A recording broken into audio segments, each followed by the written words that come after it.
Disclaimer: this video contains high levels of sodium. 3, 2, 1.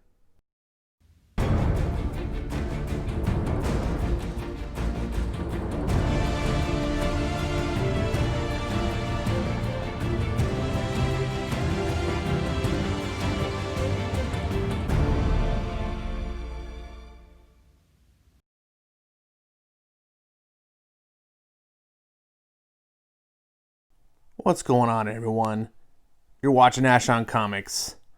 My name is Ash, and today, oh man, I want to talk about a comic, Superman of Metropolis, one of the new Future State books. I know I'm late to the party on this, but it's been a rough one. I love Superman, probably one of my favorite comic book characters, superheroes. I want to say, not necessarily comic book characters, one of my favorite superheroes. One of the things I love about Superman is that he's a pure hero.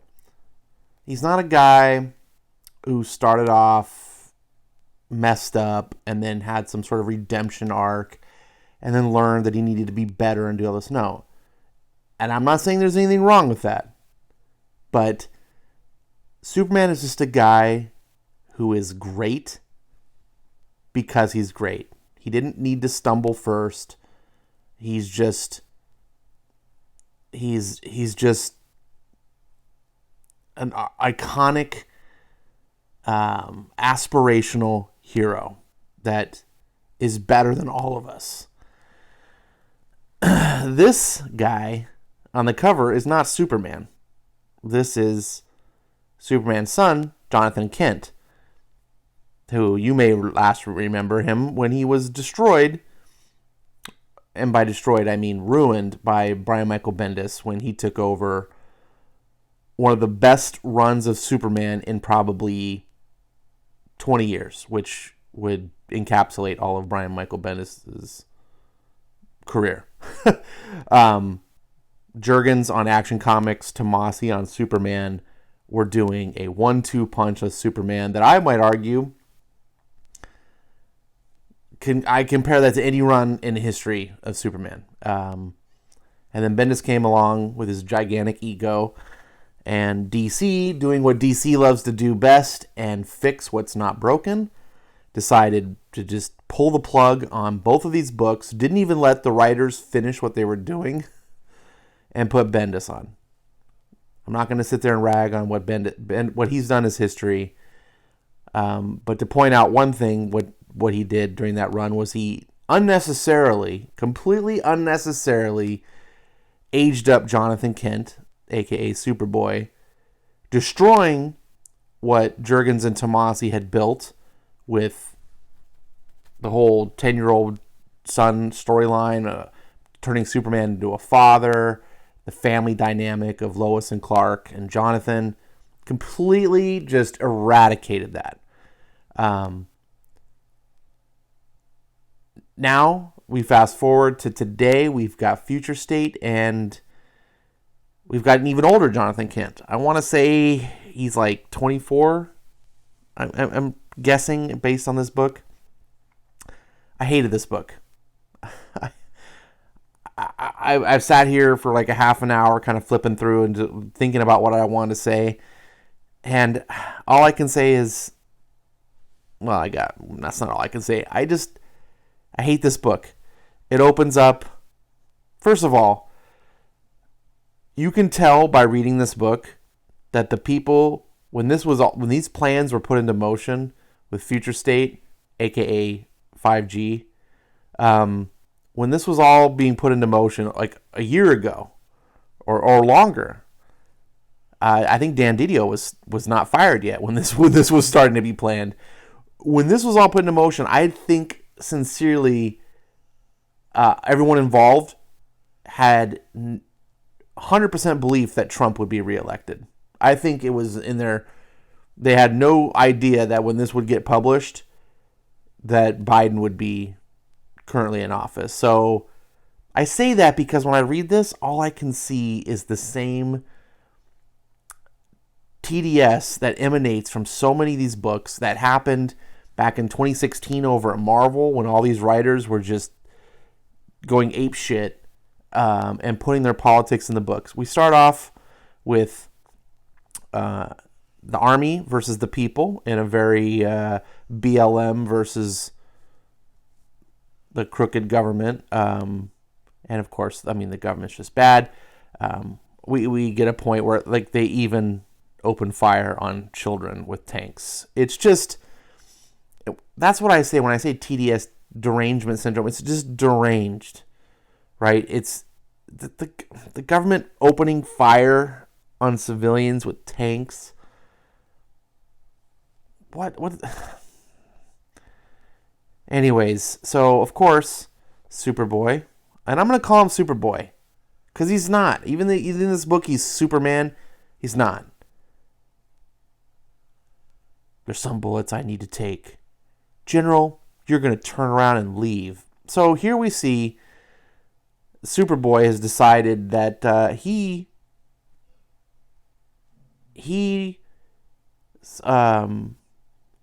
outranks essentially the government. He gets to say what is going on. He's basically become, I don't want to say become a tyrant, but yeah, like, look, I get it's wrong. I'm not saying that the government should just be able to gun down people, but when you read this book, you don't feel like he's actually standing up against injustice and things. He's standing against our world. So he tells them he's got to leave. Of course, they're just going to open fire on him. And he's, hey, fellas, hate to shut the party down, but you're just one of many on my dance card today. Superman, you're committing a hostile act. Trojan zealots have taken the streets from you. This thing, brain cells, is a threat that you have refused to put down. Let's talk about brain cells. Artificially intelligent, connected to Trojan zealots through the technology upgrades that they've made in their skin. Brain cells speaks directly to them, turning people into machinery he can control. Jonathan, is that you? He knows me and Supergirl really well. You could say we created him in a way. So brain cells is this thing that I didn't cover in the beginning. It's a convoluted mess. It's a thing that was made out of Brainiac's tissue, and look, it's just a big ball of mouths, and it's a Brainiac thing, and that's what you really need to know. And you get this part that says, when I first became Superman, the original Brainiac tried to destroy the city. He almost succeeded until Kara and I fought him off. Brain cells, it's time to go. First of all, I just got to point out that brain cells, retarded name. We have a bond, don't we, Jonathan? Your first year alone as Superman in the city served as Brainiac's last one of traditional life before Trojan scientists created me from the remnants of skin that you had burned from his flesh. So, for whatever reason, he kind of rescues brain cells. We get some references to all these great adventures that Superboy had. Because remember, this is a future story. All these things that we missed. And he escapes. Now, so the people that are fighting the army, they're controlled essentially by this group Trojan, which has used this thing, brain cells. So he's got to rescue the people from the army. So what does he do? Yeah, I'm sorry, I was pinching my eyes. He uses the Brainiac technology to bottle up Metropolis. Supergirl shows up. She's like, what the F is going on? And we get this ridiculous overwriting that you see in modern writers that suck. They don't really have stories to tell, so they just disguise it with a ton of words. Take a look at this full page panel on the right. Supergirl. So, I found a giant hole where Metropolis used to be. I thought it was Trojan's handiwork. So I went to all his bases across the world and destroyed them. Then I had a lovely interaction with the US military who told me it was actually Superman who destroyed Metropolis. And then I told them, follow me. I need to make sure I don't murder him in cold blood. Was any of that necessary? Was any of... Supergirl! I saw a big hole where Metropolis used to be. They told me you did it. What's going on? Is that the best writing? That what I just said, the second part? Maybe not, but I just pulled that out of my ass. Like, that's all what you essentially need to accomplish. You don't need all of this fluff. And then I went and I beat all the bases up, blew them up, and did this, and... No, I don't... And then we get brain cells. Relax, he didn't destroy it, he only shrunk it. So, Kara's real pissed off, and they get in a fight. Now, at first when I read this, I was like, oh, great. It's Supergirl just talking with her fists. Where do we get more? But brain cells is actually affecting her with some sort of kryptonite thing called neodymium. I can't even pronounce it. It makes her angry. It doesn't affect Jonathan because he's not full Kryptonian. And so they get in a fight. Now, one thing I notice here, this is a completely left-wing comic book through and through. And in true fashion, every left-wing comic book, we must make sure women don't have breasts. Look at what the hell happened to Supergirl's breasts as she got older. Did they just shrink? Like, why? So the U.S. Army sends a bunch of drones. Superman, this is Captain Trell with the United States military. Superboy, you have to be kidding me. Now these guys, thank God they didn't send actual soldiers. Can you confirm the AI known as brain cells within your campus, along with the city of Metropolis? I don't have time for this. You sent toy planes after me? Our drones are equipped with kryptonite blasts. You took a city off U.S. soil. With all due respect, Captain, the Fortress of Solitude is not part of the United States government. You are trespassing. This airspace is not yours. So I suggest you leave before something... Okay, time out. What the literal F? Okay, do you guys remember way back when, just actually a couple years ago, when Marvel was pulling this shit? With their character, Captain Marvel, and she was abducting people illegally. Superboy essentially he just abducted an entire U.S. city and took it out of U.S. Space into a new, what he just says right here, this is not U.S. soil. He just abducted. Can you, so now he's playing you don't have jurisdiction here, we're sovereign nation, essentially, this is the Fortress of Solitude. What he just said indirectly was, we just committed an act of war against the United States. Like, what? But the writer isn't aware enough to understand what they're actually writing. They're still writing Superboy as he's the hero of the story, right? This is the same thing that they didn't understand that Captain Marvel was acting like a fascist, operating her own secret prisons and things like that, because to them, that's not a bad thing.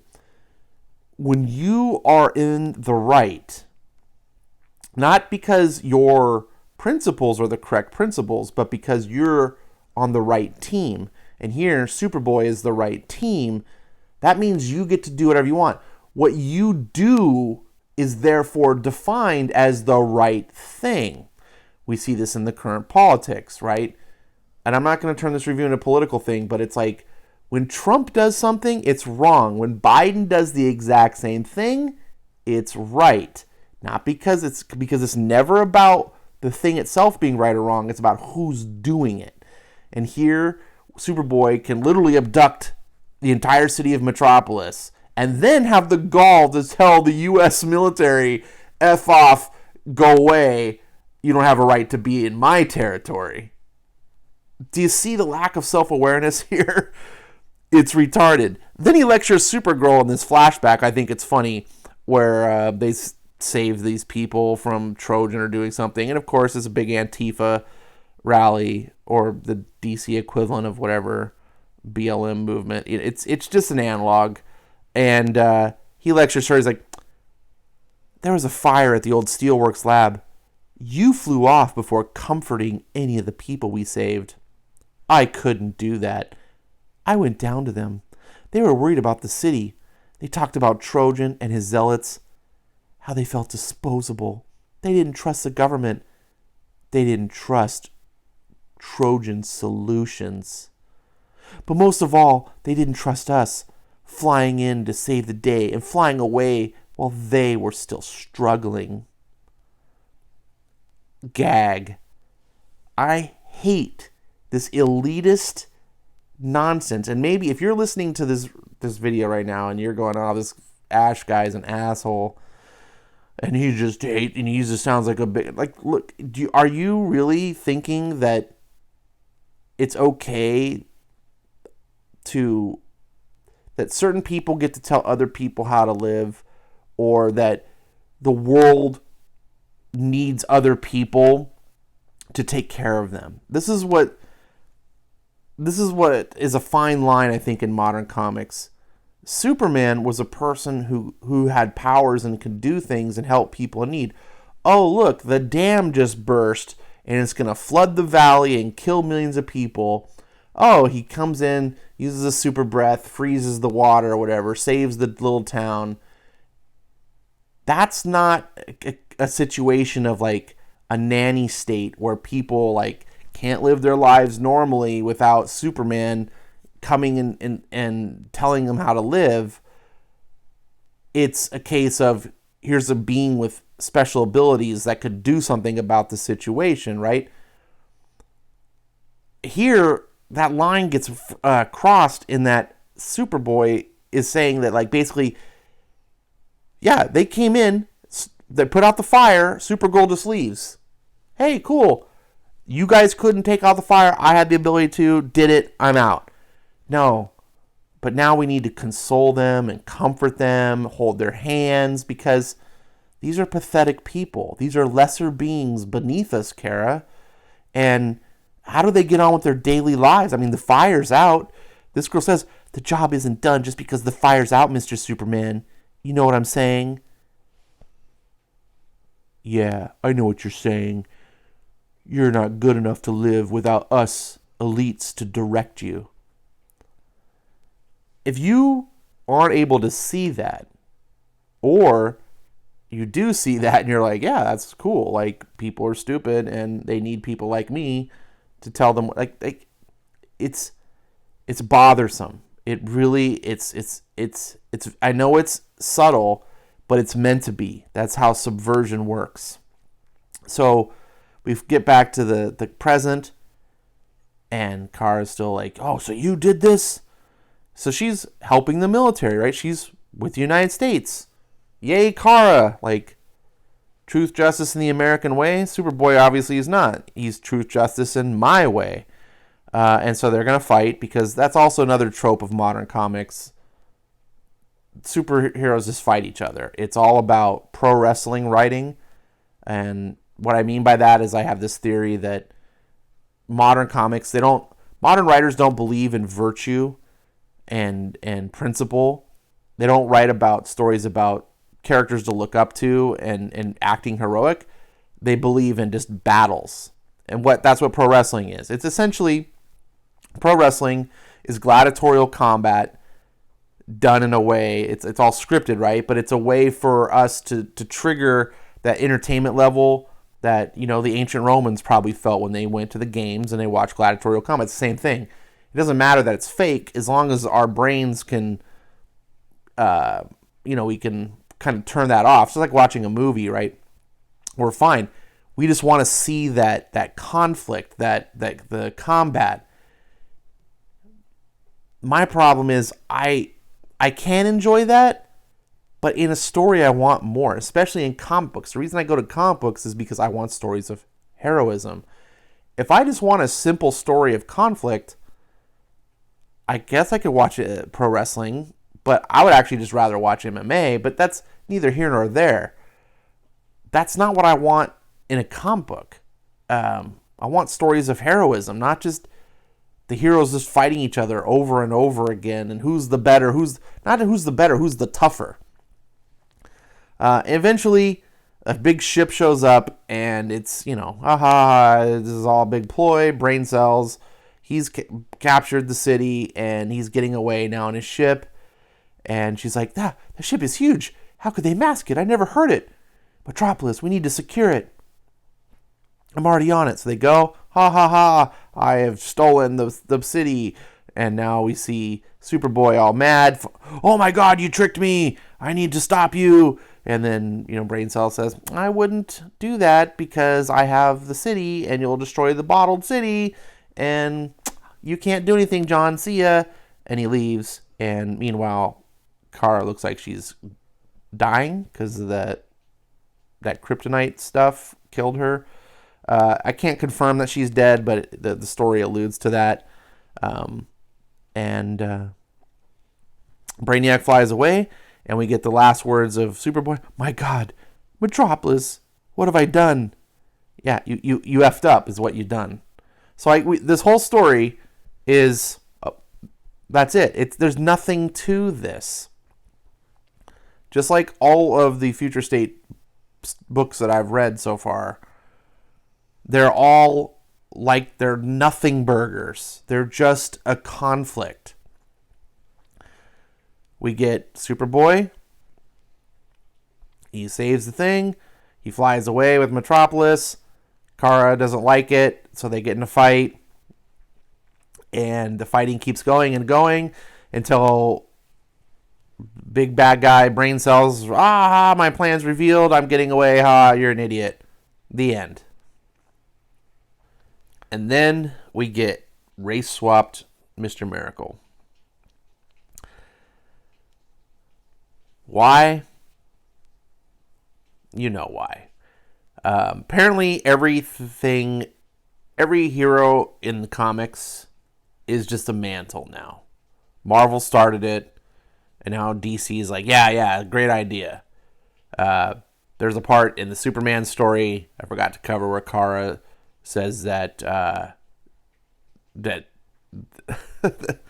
says that Jonathan needs to step down from being Superman, step down as Superman. I'm like, it's not a job title. It's like, we're hiring for the next Superman. You want to feel like it. So this guy, what's his name? He's got a dumb name. It's somewhere in here. Shiloh Norman. This guy, Mr. Miracle is a new god.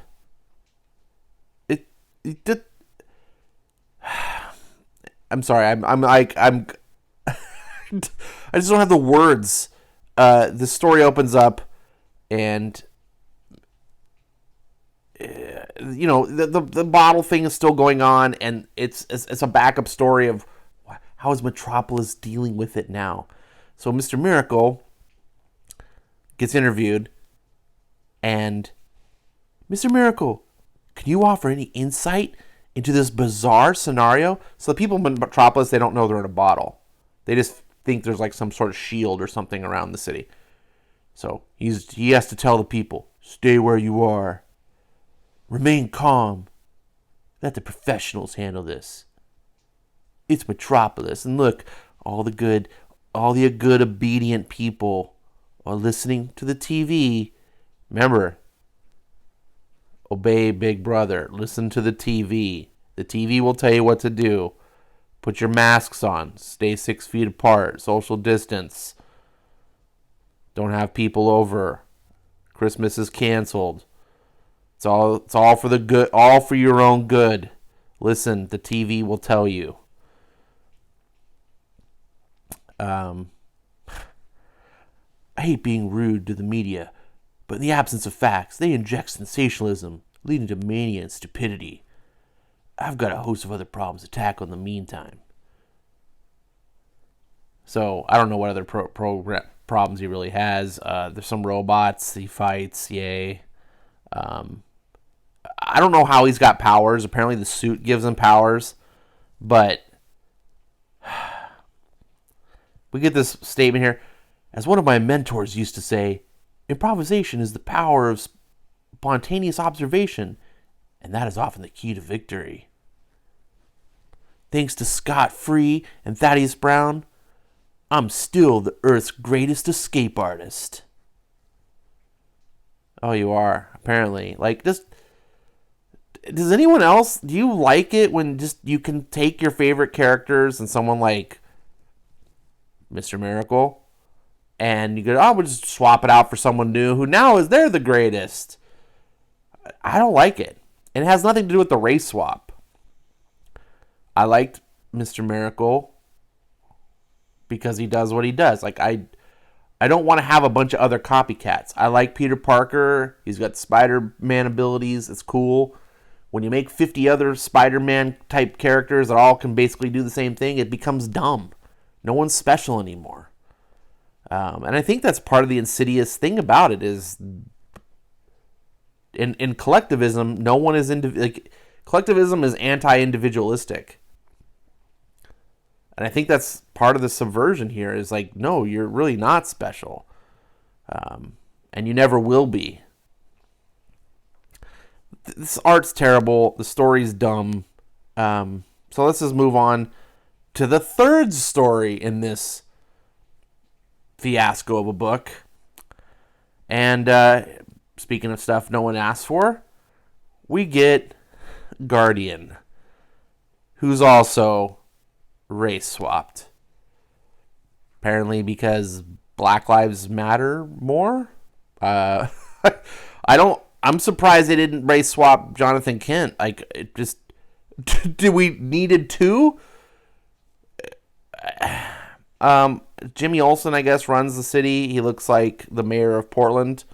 I look at this. That's Jimmy Olsen.